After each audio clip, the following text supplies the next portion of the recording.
In 1868, a book was published called American Adventures Volume 1. This book was full of shipwrecks, great escapes, and other feats of daring.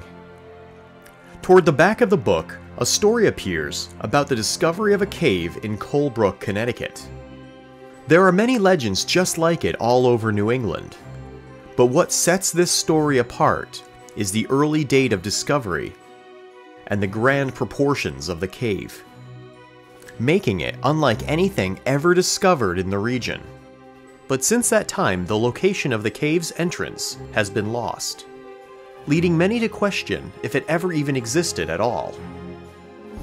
Was Colebrook Cave simply a hoax? What clues will we uncover deep in the hills of Colebrook? They are the sources of ancient myths and legends, the hideouts of outlaws and smugglers, places of awe and wonder for explorers and curiosity seekers. They were created through a perfect combination of raw materials, natural forces, and time.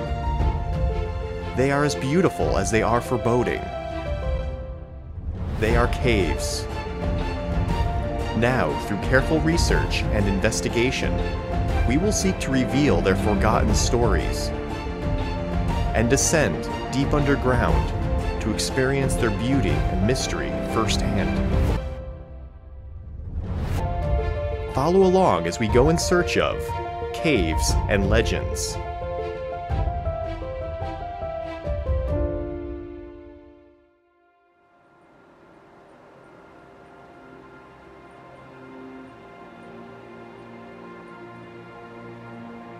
Today, I am on my way up to Colebrook. The story has lingered on my mind, so I decided to meet up with Eric Taylor, an explorer of the wooded hills of Colebrook. I'm Eric Taylor. I'm from Harlington, and this is 472 acres of Norbrook Farm. It was 1780 homestead. There's Colebrook Cave somewhere in this neighborhood. It was a big enough cavern you could hear echoes in, they say, on the side of a cliff. Years later, the water department blew the entrance closed supposedly, and nobody knows where it is since. I don't know. It's all in the geology and where it could be, so we're gonna have to see if we can find it. We unloaded the ATVs and headed deep into the woods.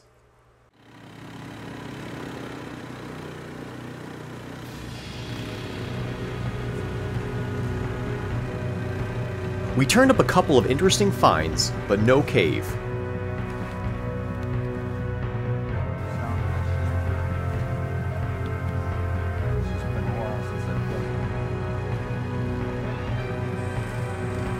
Okay, so we've just reached this rifle range out here near the lake, and we're going to try to push on through some unexplored trails and see if we can find a way across and see if we could find potentially the property owner for the Colebrook Cave.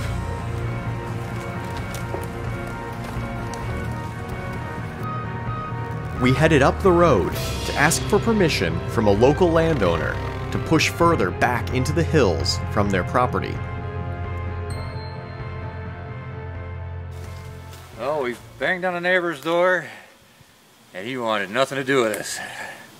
We checked with another neighbor, and they gave us permission around the backside of his property. So now we're chasing the Colebrook Cave that way. After gaining permission, we set out on foot. As we hiked, the story of the cave ran through my head. This rocky hillside was once called Witch's Retreat. It was here that in 1841, 3 boys are said to have stumbled upon the cave. Fearing it would be too large and too dangerous for them to explore, they returned home to tell their family and friends. An exploring party was organized the following weekend. The entrance was widened, and the men entered a vast underground space with a floor like a gravel road, a high ceiling, and smooth walls.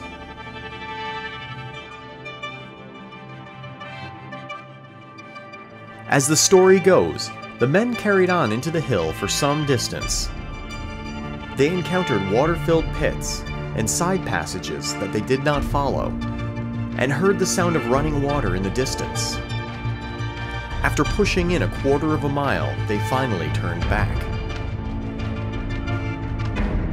In the early 20th century, the story of the cave had resurfaced.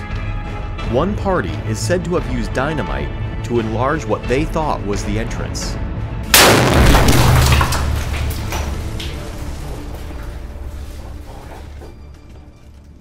But for all the stories, no hard evidence has ever been brought forth. But one thing is for sure. As we walked north on the hill, we saw no sign of any sedimentary rock. Rock where caves are most likely to form. The entire hill is granite. This means that the only type of cave that could exist here is a talus cave. One formed by large slabs of fallen granite, randomly forming walls and a ceiling. I felt the lore of the story taking hold, and soon my imagination began turning every crevice into a cave entrance. Never underestimate the psychological effect of a good legend. Our only hope of finding an indication of a large cave would be to sense a draft of cold air emanating from the rock. We found many small talus caves, but none with standing room, and none that penetrated more than a couple of feet into the ground. I sat down in one such crevice, tired, hot, and frustrated.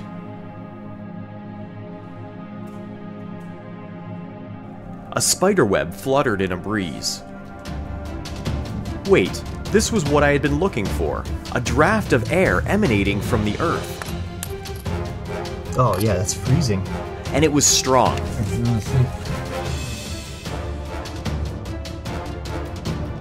Blowing right out of that hole. Yeah, so you can see the... And then over here we have... Then we found staining another where clue.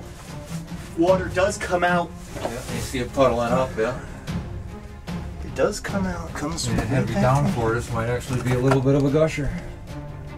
I exited the cool, breezy crevice and looked for anything else outside of the ordinary. I soon found freshly broken rock. This could have been the result of a stick of dynamite placed by an overzealous cave hunting party. Or water freezing and cracking the rock. We will never know. We had walked the entire hillside, and only in this particular spot found the anomalies of airflow and water. Could these be signs that the famed cave of gigantic proportions is near? Maybe these features were what sparked the imagination of amateur explorers long ago, who had described what they had imagined was surely just beyond that jumble of rocks. We will most likely never know for sure. If there is one thing we did learn today, never label a story as a hoax until you yourself stand there where the storytellers once stood. You may just find yourself telling your own story of search and discovery, just as I have done here today. Does this rocky hill contain a 1,000-foot-long cave with 80-foot ceilings? Probably not. Does it contain a small talus cave with a strong flow of cold air that is capable of capturing the imagination of those with a sense of adventure and mystery? Absolutely.